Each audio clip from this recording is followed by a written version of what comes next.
Break के बाद आगे बढ़ते हुए खबर प्रयागराज से, जहां पर जमीन बंटवारे को लेकर साधु संतों के दो गुट आपस में ही भिड़ गए। इस दौरान दोनों गुटों के समर्थकों ने एक दूसरे पर लाठी डंडों से हमला बोला। हंगामा उस वक्त हुआ जब जमीन को लेकर बंटवारा चल रहा था। उसी दौरान जगत गुरु रामानुजाचार्य और विष्णु प्रपन्नाचार्य के समर्थक पहले तो आपस में बहस करते रहे, फिर दोनों ही तरफ से एक दूसरे पर लाठियों से हमला शुरू हो गया। काफी देर बाद दोनों पक्षों को शांत कराया गया। दरअसल संगम नगरी में गंगा किनारे लगने वाले धार्मिक अनुष्ठान माघ मेले की तैयारियां जोर शोर से जारी हैं, जिसमें साधु संतों को जमीन आवंटन करने की प्रक्रिया चल रही है। इसी दौरान जब यह आवंटन हो रहा था, बंटवारा हो रहा था, दोनों ही गुट के समर्थक आपस में पहले बहस और फिर लाठी डंडों से लड़ने पर उतारू हो गए।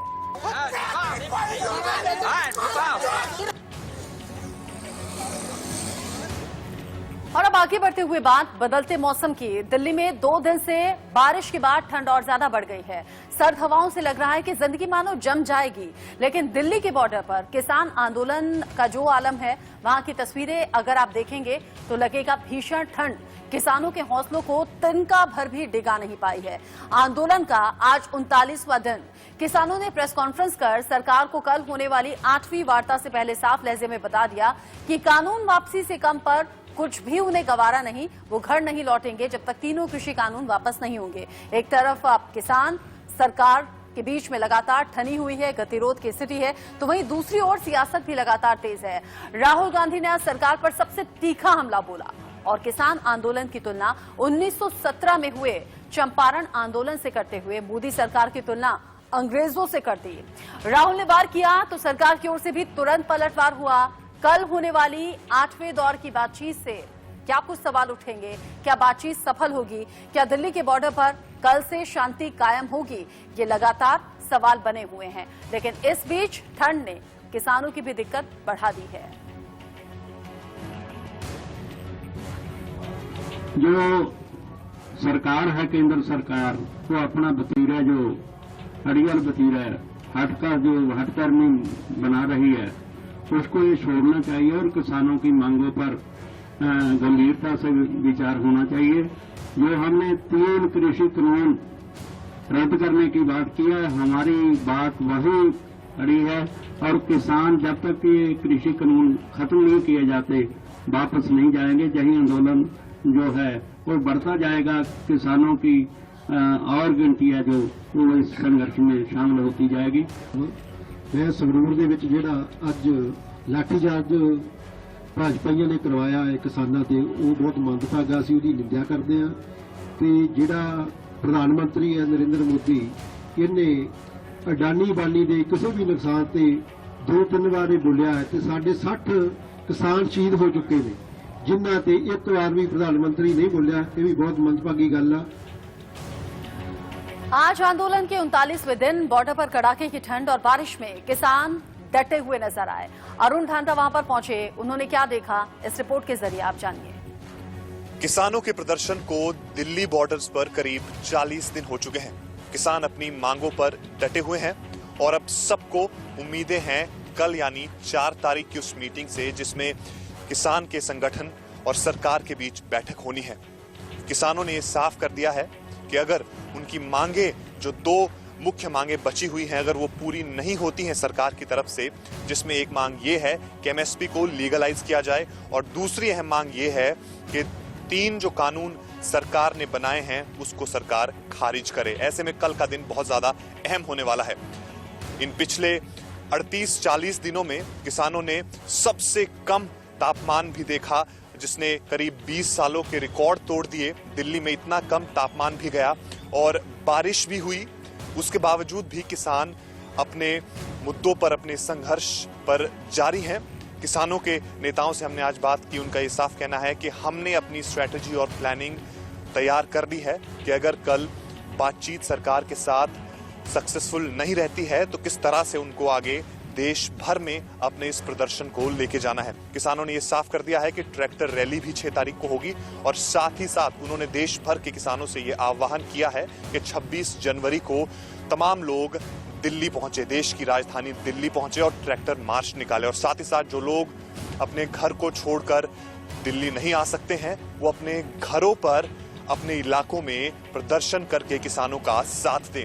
ऐसे में अब देखना ये होगा कि आखिर कल सरकार के साथ इस बैठक में किस तरह के नतीजे निकलकर सामने आते हैं। एक तरफ जहां ये कहा जा रहा था सरकार की तरफ से कि 50% जो मांगे हैं वो मान ली गई हैं किसानों की, लेकिन किसानों ने इसे सिरे से खारिज कर दिया कि दो जो मांगे सरकार ने अभी तक पूरी की है, जिसमें एक इलेक्ट्रिसिटी बिल को लेकर है, सब्सिडी को लेकर है, और एक अन्य जो मांग है जो पोल्यूशन को लेकर जो पीनल प्रोविजन था उसमें उसको खत्म किया है, वो कुछ भी नहीं है। वो सिर्फ 5% किसानों के मुताबिक वो सिर्फ मांगे थी, बाकी 95% जो उनकी मांगे हैं वो अभी बरकरार है और सबसे अहम वो मांगे। अब देखना ये होगा कि आखिर कल किस तरह से सरकार किस रणनीति के साथ इस बैठक में किसानों के साथ बैठती है, और किसानों का जो रुख पिछली मीटिंग में हमने पॉजिटिव देखा था, क्या वो उसी तरह का बना रहता है? क्या किसान अपनी मांगे मनवाने में कामयाब होते हैं, या एक बार फिर सरकार की तरफ से कोई और तारीख दी जाती है? तमाम चीजें कल धीरे धीरे करके अनफोल्ड होंगी। अब देखना यह होगा कि आखिर कल जब ये मीटिंग होती है, खत्म होती है, तो क्या नतीजा इस मीटिंग से निकलता है। कैमरामैन शुभशीष के साथ अरुण धांटा, इंडिया न्यूज। कल एक बार फिर से किसान संगठन के नेता और सरकार आमने सामने रहेंगे। बाकी मुद्दों पर सहमति बनाने की कोशिश होगी। किसान आंदोलन के दिन लगातार आगे बढ़ रहे हैं, तो उधर किसानों को लेकर सियासत भी तेज है। राहुल गांधी के ट्वीट से सियासी पारा और भी ज्यादा चढ़ गया। उन्होंने लिखा, देश में एक बार फिर चंपारण जैसी त्रासदी झेलने के लिए देश आगे बढ़ रहा है। तब अंग्रेज कंपनी बहादुर था, अब मोदी मित्र कंपनी बहादुर हैं, लेकिन आंदोलन का हर एक किसान, मजदूर, सत्याग्रही है जो अपना अधिकार लेकर ही रहेगा। किसानों को एमएसपी की लीगल गारंटी ना दे पाने वाली मोदी सरकार अपने उद्योगपति साथियों को अनाज के गोदाम चलाने के लिए निश्चित मूल्य दे रही है। सरकारी मंडियां या तो बंद हो रही हैं या अनाज खरीदा नहीं जा रहा। किसानों के प्रति बेपरवाही और सूट बूट के साथियों के प्रति सहानुभूति आखिर क्यों? ये तो दबा में मोदी देखते हैं, इनका नाम पड़ गया है गोदी मीडिया। गोदी मीडिया, गोदी मीडिया की तरह ये एक्ट करते हैं, खबरें देते हैं, क्योंकि मोदी जी के और सरकार में पूरी मॉनिटरिंग होती है। कौन सा मीडिया क्या बता रहा है, इतने घबराए हुए हैं, हमारे छापा नहीं बन रहा है। इनका कसूर नहीं है, ये बेकसूर लोग हैं बेचारे, बहुत बड़ी दबाव में है, क्या कर सकते हैं।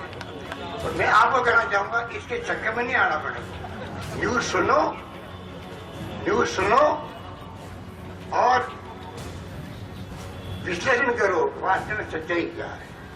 और हिंदुस्तान के लोग चाहे अनपढ़ हो चाहे कम पढ़े लिखे हो, अक्ल होशियारी में उनका कोई मुकाबला दुनिया के कोई मुल्क कर ही नहीं सकता।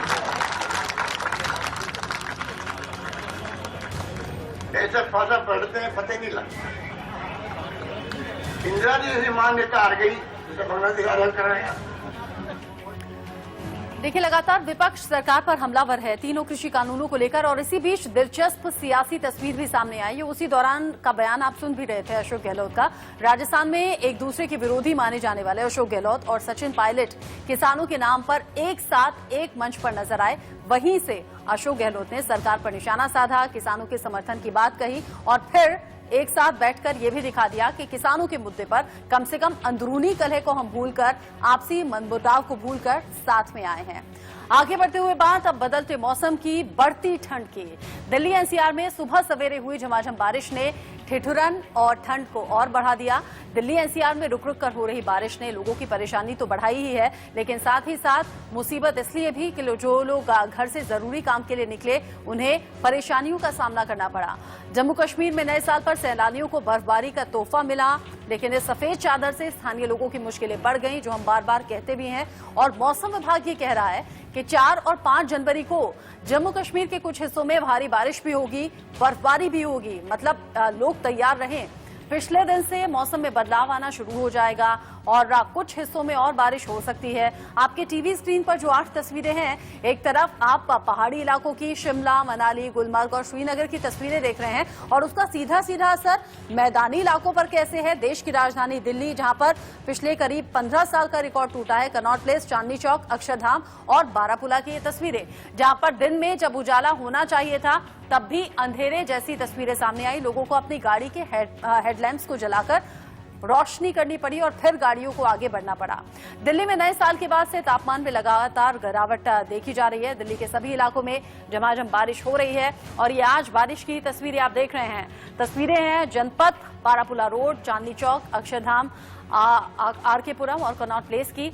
और इन तस्वीरों को देखकर आप अंदाजा लगा सकते हैं कि सिर्फ दिल्ली ही नहीं, दिल्ली एनसीआर के तमाम इलाकों में इसी तरीके से सुबह से तेज बारिश हुई और तेज बारिश के बाद सड़कों पर जहां तहां पानी भर गया, तापमान लुढ़क गया, ठंड बढ़ गई, ठिठुरन बढ़ गई। अंदाजा आप लगाइए, देश के बॉर्डर, माफ कीजिए, दिल्ली के बॉर्डर पर जो हजारों की संख्या में किसान हैं, उनके लिए परेशानी कैसे खड़ी हो गई होगी। दिल्ली में ठंड और बारिश की डबल डोज पर हमारे संवाददाता सुमित दुबे की ये ग्राउंड रिपोर्ट आप देखिए। 2021 की शुरुआत में दिल्ली को जहां कड़ाके की ठंड का सामना तो करना ही पड़ रहा है, लेकिन अब उस पर बारिश का कहर भी जारी है।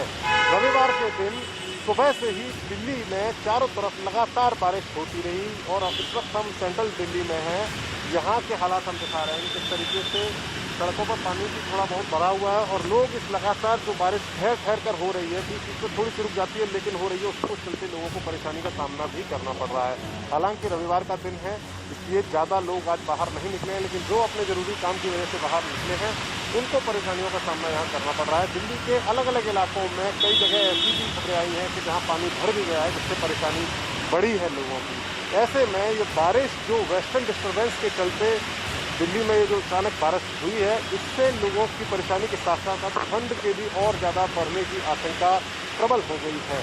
मौसम विभाग ने जो अनुमान व्यक्त किया उसके मुताबिक आने वाले दिनों में भी दिल्ली में बारिश इसी तरह होती रहेगी, क्योंकि जो नॉर्थ ईस्ट राजस्थान और हरियाणा की तरफ से भी कुछ बादल दिल्ली की तरफ आ रहे हैं, जिसके चलते यहाँ बारिश और होगी और हो सकता है आने वाले 2 दिनों में ओले भी दिल्ली में पड़े। अगर ऐसा होता है तो दिल्ली के लोगों की परेशानी निश्चित रूप से काफ़ी बढ़ जाएगी, क्योंकि ठंड ऑलरेडी काफ़ी है। और ऐसे में बारिश होने के बाद, जो कि इससे पहले जब ठंड पड़ती थी तो दिन में धूप निकलती थी, जिसके चलते थोड़ी राहत मिल जाती थी, लेकिन कल हल्की सी बारिश हुई, थोड़ी बहुत धूप निकली, लेकिन रविवार के दिन सुबह से लगातार रुक कर बारिश हो रही है और धूप के दर्शन नहीं हो रहे हैं। ऐसे में ठंड से जूझ रही दिल्ली के लिए इन हालात से निपटना और ज़्यादा मुश्किल हो गया है। कैमरामैन पंकज गुप्ता के साथ सुमित कुमार दुबे, इंडिया न्यूज। पहाड़ों में लगातार हो रही बर्फबारी मैदानी इलाकों पर असर डाल रही है। आज सुबह भी मैदानी इलाकों में कई जगह ठंड हुई। आज सुबह जब दिल्ली एनसीआर नींद से जागा भी नहीं था, उसी वक्त दिल्ली में झमाझम बारिश शुरू हो गई, जिसने पूरी दिल्ली को तरबतर कर दिया। लेकिन मौसम विभाग की माने तो आने वाले 3 से 4 दिन दिल्ली पर और भारी रहने वाले हैं। बारिश के साथ साथ ओले भी पड़ने की संभावना है। हिंदुस्तान का दिल कही जाने वाली देश की राजधानी दिल्ली और एनसीआर के लोग जब आज तड़के गहरी नींद में थे, तभी झमाझम बारिश ने पूरे इलाके को तरपतर कर दिया। राजधानी के आसमान में छाए घने काले बादल जमकर न सिर्फ गरजे बल्कि बरसे भी, और इतने बरसे कि पूरी दिल्ली एनसीआर को भिगो दिया। दिल्ली के साथ साथ नोएडा, गाजियाबाद और गुरुग्राम के पूरे इलाके में मौसम की मार पड़ी और जमकर बारिश हुई। सुबह तड़के 4 से 5 बजे शुरू हुई बारिश दोपहर तक होती रही। सुबह ही थोड़ी देर में 25 मिलीलीटर कर बारिश हो गई। दिल्ली की ये तस्वीरें बता रही हैं कि नए साल का सर्द आगाज सितम ढा रहा है। 2021 के शुरुआत के साथ ही दिल्ली एनसीआर पर मौसम की टेढ़ी नजर पड़ी। पारा कुछ बढ़ा तो आफत बढ़ने के लिए बारिश आ गई। सुबह से दिल्ली में आसमान से बारिश होती रही और अलसाई दिल्ली इस अनचाही आफत से बचने की कोशिश करती रही। राजपथ से लेकर अक्षरधाम तक, चांदनी चौक से लेकर बारापुला तक, आरके पुरम से लेकर कनॉट प्लेस तक पूरी दिल्ली सुबह सुबह ऐसे भीगी जैसे जनवरी में जुलाई वाला मॉनसून आ गया हो। मैं अभी सत्य निकेतन इलाके में खड़ा हूँ। यहाँ पे आप देख सकते हैं कि रोड जो है, रोड पे पूरा पानी भर गया है और आगे की तरफ हम देखें तो वहाँ पे इतना पानी भर गया है कि बसों में जो लो फ्लोर बसेस है उसके अंदर पानी घुस रहा है अब। और ये पूरा जो इलाका है यहाँ पे अब सेप्टिक टैंक से पानी को निकाला जा रहा है, यहाँ के ड्रेनेज सिस्टम को खाली किया जा रहा है। इतनी भीषण ठंड में जब दिल्ली के तापमान जो है करीबन 1 से 2 डिग्री सेल्सियस के आसपास चल रहा था, तो उस वक्त पर इतनी बारिश देखने को मिल रही है। और यही आप देख पाएंगे अपने आसपास दिल्ली वासी जितने भी हैं, कि आसपास के इलाकों में काफी हद तक जो है कोहरा हट चुका है, पर कोहरा हटने की वजह से अब यही होगा कि जो तेज हवाएं वो जरूर चल रही है। और तापमान की अगर हम बात करें तो उम्मीद यही की जा रही है कि अगले 1-2 दिन तक बारिश चलती रहेगी। नोएडा के साथ साथ गाजियाबाद के तमाम इलाकों में बारिश ने लोगों को घरों में दुबकने के लिए मजबूर कर दिया और सड़क सूनी नजर आई। मैं दिल्ली एनसीआर गाजियाबाद में मौजूद हूं और आप देखिए अभी भी बारिश हो रही है। बारिश के साथ साथ एक अंधेरा सा छाया हुआ है, जिसकी वजह से वाहन चालकों को अपनी हेडलाइट्स का इस्तेमाल करना पड़ रहा है। कोरोना काल है और उसके बीच लगातार बढ़ती सर्दी और साथ ही साथ कोहरा जो बढ़ रहा है उसमें स्मोक भी मिला हुआ है। तो कुल मिलाकर इस सब से लोगों को काफी ज्यादा परेशानी का सामना करना पड़ रहा है। इस बीच मौसम विभाग ने चेताया कि अगले 3-4 दिन तक दिल्ली में बारिश होती रहेगी और इसकी बानगी दिख भी गई। मौसम विभाग की नई चेतावनी आई है कि दिल्ली एनसीआर में ओले गिरेंगे। मौसम विभाग के मुताबिक सोमवार को पश्चिमी विक्षोभ अपने उच्च स्तर पर होगा और बिगड़े मौसम की मार अभी 6 जनवरी तक ऐसे ही जारी रहेगी। नए साल में दिल्ली के लिए मौसम विभाग ने ऑरेंज और येलो अलर्ट जारी कर दिया है। सोमवार को ऑरेंज अलर्ट यानी खराब मौसम के लिए तैयार रहें, बाहर ना निकले। मंगलवार को येलो अलर्ट जारी किया गया है। उस दिन भी संभल कर रहना होगा। आने वाले 3 से 4 दिन में तेज हवाएं चलेंगी। शीतलहर का सिलसिला यूं ही चलता रहेगा। मौसम विभाग की तरफ से पहले ही अंदेशा जताया गया था कि इस साल की शुरुआत के तीसरे दिन से ही दिल्ली एनसीआर और उत्तर भारत में कड़ाके की ठंड के साथ साथ बारिश हो सकती है, जिसका असर वाराणसी में भी दिखा है। पहाड़ी क्षेत्रों में हो रही बर्फबारी का साफ असर मैदानी क्षेत्रों में देखा जा सकता है। जी हाँ, मैदानी क्षेत्रों में ठंड काफी बढ़ गई है और लोग ठंड से दुबके हुए हैं। सड़कों पे जो ट्रैफिक है वो आम दिनों के अपेक्षा काफी कम है। गाड़ियां भी काफी कम चल रही हैं। और बात नगर निगम की जाए अलाव जलाने की जिससे ठंड से बचें लोग, वो नाकाफी साबित हो रहा है, क्योंकि बनारस के जो चुनिंदा जगहों को छोड़ के कहीं भी अलाव की व्यवस्था नहीं देखी जा रही है। हाँ, लोग अपने से जुगत कर रहे हैं ठंड से बचने के लिए और ठंड को भगाने के लिए पूरा प्रयास कर रहे हैं। लोग घर से कम निकल रहे हैं। बुजुर्ग बच्चे जो घर से काफी कम निकल रहे हैं, जो मॉर्निंग वॉक पे जो निकलते थे लोग, वो काफी कम देखे जा रहे हैं। साथ ही आने वाले दिनों में शीतलहर का प्रकोप फिर से दिल्ली एनसीआर को परेशान करेगा। साल के शुरुआत के पहले दिन ही घने कोहरे और तापमान में जिस तरह से गिरावट दर्ज की गई थी, उसने पिछले 14 साल का रिकॉर्ड तोड़ दिया है। दिल्ली ही नहीं, यूपी के भी कई हिस्सों में सुबह सुबह हुई बारिश ने सर्दी और ज्यादा बढ़ा दी।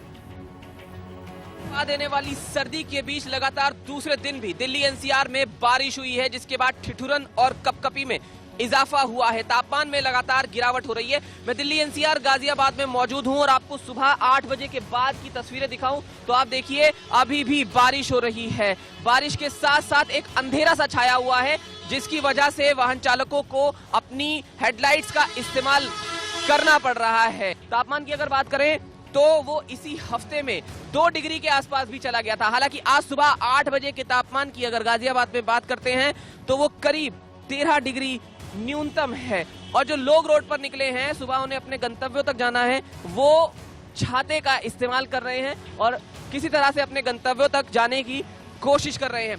कोरोना काल है और उसके बीच लगातार बढ़ती सर्दी और साथ ही साथ कोहरा जो बढ़ रहा है उसमें स्मोक भी मिला हुआ है। तो कुल मिलाकर इस सब से लोगों को काफी ज्यादा परेशानी का सामना करना पड़ रहा है।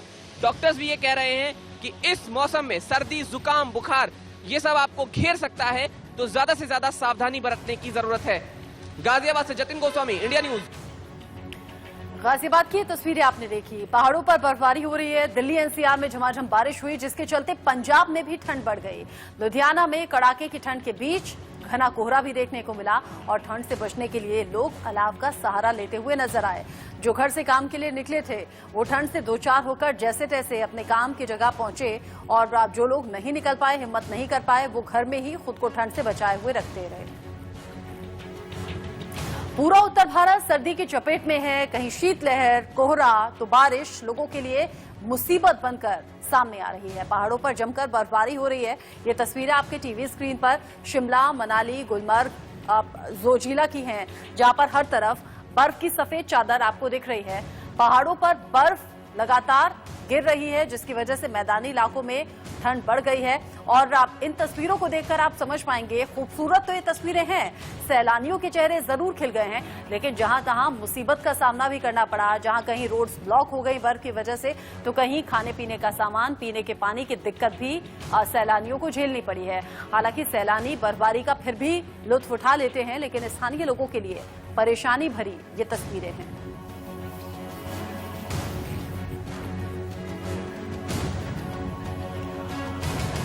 और जैसा कि मौसम विभाग ने कहा भी था कि अब 2020 के आखिर में यानी कि 30-31 की तारीख और फिर नए साल की शुरुआत से ही ठंड बढ़ जाएगी। शीतलहर लगातार चल रही है, तापमान लुढ़क रहा है।